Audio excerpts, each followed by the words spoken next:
This is SEO video Decay, page 66, right? 63. 63. For tooth decay.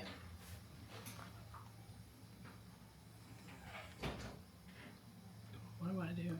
You're going to go down the questions and you're going Okay. to ask one to me, and then I'm going to repeat the question back as though you hadn't said anything, Okay. answering the question. Okay. So actually, I need to do the intro. Yeah. Is the first thing. Okay. Do you want to Okay. go ahead? What does the intro say? For tooth decay. Okay. Hello, I'm Dr. Perry here at Farmington Family Dental. We get a lot of questions about tooth decay. What is it? How do you deal with it? Stick in here and you can watch some of the videos that follow to answer some of the most common questions about tooth decay. Dr. Perry, what is tooth decay? What is tooth decay? Tooth decay is where part of the tooth is rotted or eroded away. Now, what do I mean by that?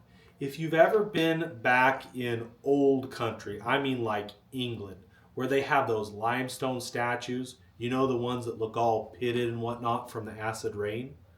Acid erodes at hard minerals. Your tooth is made out of a hard mineral called hydroxyapatite. Those crystals of that mineral, when you have it exposed to acid long enough, you'll get pitting, and then you'll get softening, and then you'll get breakage of the material. That is tooth decay in a nutshell, that process that I just walked down. What causes dental decay? So what causes the decay? Acid. Acid can come from two different forms fundamentally. The first form is what we eat or drink. Sodas are probably the biggest culprit there. They have citric acid, phosphoric acid, and probably some other things that aren't good for us. But they're especially not good for teeth. The second thing that causes them is bacteria. Now those bacteria, they eat whatever food they eat, and then they poop out, so to speak, acid on our teeth. That acid comes in the form of lactic acid. It's an organic acid. It's an acid that is a weaker acid, but over time will still erode at things. Now you might wonder, well, what does the bacteria eat? It eats sugars or carbohydrates. Carbohydrates like starches, like potatoes, or pastas, or sugars, things as simple as what they put in any beverage that people like drinking, or almost any beverage. Most of them have some type of a sugar in it. What are the signs of tooth decay? Some of the signs of tooth decay, you could tell there's something going on. The probably number one thing is sensitivity when you have something sweet in your mouth. If you eat something sweet and you feel that, that's usually decay that's doing that to you. What you're feeling is that bacteria getting a hold of that sugar, and it takes seconds. It is fast. This bacteria is quick. It takes that sugar and it turns it into acid, and the tooth is so sensitive to that acid, it notices, and that nerve lets you know. It lights you up pretty good. It feels like somebody's stabbing you, or it feels like it's unmistakable. Some of the other signs of tooth decay are just generalized sensitivity. Sometimes hot and cold sensitivity go along with tooth decay, or sensitivity to having like different temperature water in your mouth, hot or cold, things like that. What are the effects of tooth decay? Tooth decay has a lot of effects. So one of the problems with tooth decay is we actually soften what should be hard in our mouth. We should have hard surfaces to chew on. Surfaces that when you chew, it breaks the food, not the tooth. Tooth decay causes pain. It causes you to lose teeth. It causes you to have a dentist bill. None of those things are good. It's not good. Can tooth decay lead to other complications? Tooth decay can lead to other complications. So some complications I see as a result of tooth decay, especially if it's left untreated for too long. The first stage is usually sensitivity. The second stage is typically pain. Like, it's not just sensitive to hot and cold. It hurts with hot and cold, or it hurts with sweets. And then the next phase is usually when the nerve becomes playing with this problem, when it becomes involved, it'll start to ache a little bit. After you have your meal, it'll throb or pound. Um, and the last phase is I see decay go through is when the tooth starts breaking down, breaking off, or becoming unfixable. All of those things can happen along that timeline. And sometimes it's just a year for something like that to happen. That's why, as dentists, we really kind of harp on every 6 months, we want to see you. So we can prevent problems or fix them earlier on rather than waiting for them to be a bigger problem for you. Can tooth decay return to normal? Can tooth decay return to normal? Yes, it can. Yes, under two circumstances. Both need to be present for decay to be repaired, or maybe three here. We'll give you a list here. The first one, it can't be too deep, so it has to be actually repairable. The second, the right conditions for repair have to be present. And third, so there actually are three, we need the materials for repair present right in that environment where there's that decay. All of that can be done at the beginning stages of decay, usually when you're noticing that hot and cold sensitivity or the sweet sensitivity. When you first notice that, it is oftentimes possible to repair it, but you got to come into the dentist. We need to see it, evaluate it, and then make a plan to fix it. At what point is tooth decay irreversible?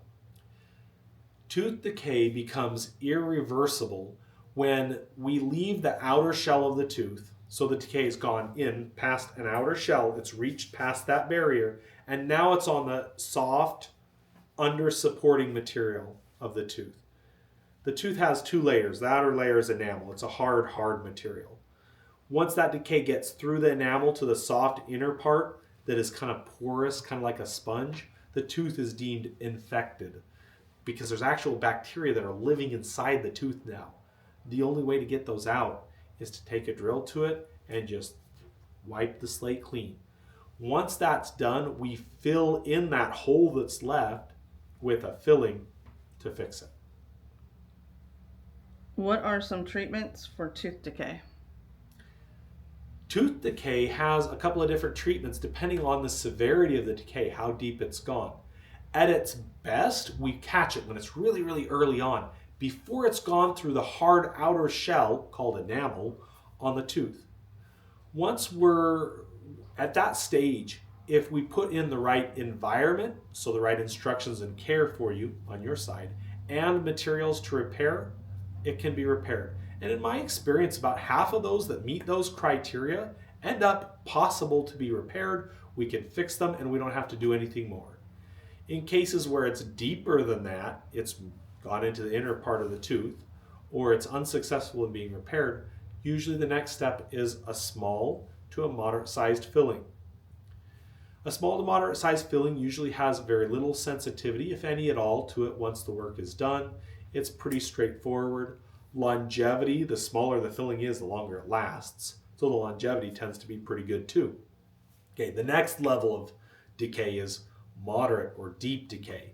This is where it's close to the nerve. It might even be pretty darn close to touching the nerve. The nerve is kind of like a 3-year-old toddler. When it throws a fit, everyone knows it. And that's the toothache you hear about, where people come holding the side of their face when that nerve becomes involved.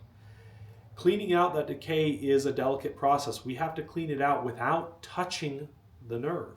And that's critical.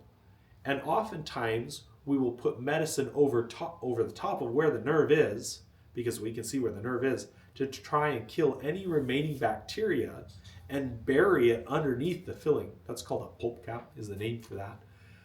But that raises the chance of success of avoiding getting into the nerve and avoiding inflaming, aggravating, and killing the nerve. And when that's successful, it works great. We stop there. The next level, if that nerve becomes involved, it's either too close to the nerve, or we get in there, clean it out, and we find, oops, we're actually already into the nerve. When that happens, we need to clean the nerve out. That's what we call a root canal. We clean out the nerve on the inside of the canals going down the tooth, because the tooth will have a head to it up here, and then it'll have canals inside the roots. We clean out inside the canals themselves. kind of like taking a roto-rooter to a pipe. Scour it clean. Once it's clean, we seal it off so nothing can get back down there again. And then we rebuild the foundation of the tooth, called a buildup, and put a crown on over the top of it as a final step. All of those are necessary once the nerve becomes involved. In this short video, you've probably realized why it's so critical to catch it early on, because early stages are cheaper, easier, simpler, and better to fix than anything else that comes after. Not saying that those things are bad. When you need a root canal, you'll want a root canal. But it's better not to have to if we can. And coming into the dentist frequently so we can catch things when they're small instead of when they're huge is a big deal. How do I stop tooth decay from spreading? How do you stop tooth decay from spreading? Great oral hygiene is probably the main thing. The second thing, get decay taken care of in your mouth, because it'll spread from tooth to tooth and from person to person. So if you're a mom who, oftentimes I see this, a mom comes in and she says, take care of my babies, but I'm okay, I'll be just fine with what I have. Clean up mom. If you do that, generationally, you'll take care of the babies, you'll take care of the kids, you'll take care of the spouse. It takes care of the whole family. So moms out there, please take care of yourselves. Is tooth decay painful? Tooth decay can be painful. It can be painful, something like sensitivity, like hot and cold sensitivity. It can hurt when you have something touch it. It can hurt after you chew on something, and can get even as bad as a throbbing or aching feeling. On a scale of 1 to 10, tooth pain can be anywhere from a 1 to 2 or 3 on up to probably about an 8, 9, or 10. I have women who've had babies come tell me they would rather have another baby than have a toothache. It can be very, very painful. It's good not to have it. When should I see a dentist about treating tooth decay? So when should you see a dentist about treating your tooth decay? If you think that you have some, come on in. Whether it's at my office or another office, get yourself into the dentist. Let's take a look at it. Let's see what's going on and get you a plan to fix it so it doesn't become a bigger problem for you. Call to action. So I hope this was helpful teaching about tooth decay. If you'd like to know more, or you're concerned you'd like to have something looked at and you want some help with it, give me a call. My phone number is 573-756-5760. I'm Dr. Perry. It was great seeing you. My practice is Farmington Family Dental in Farmington, Missouri.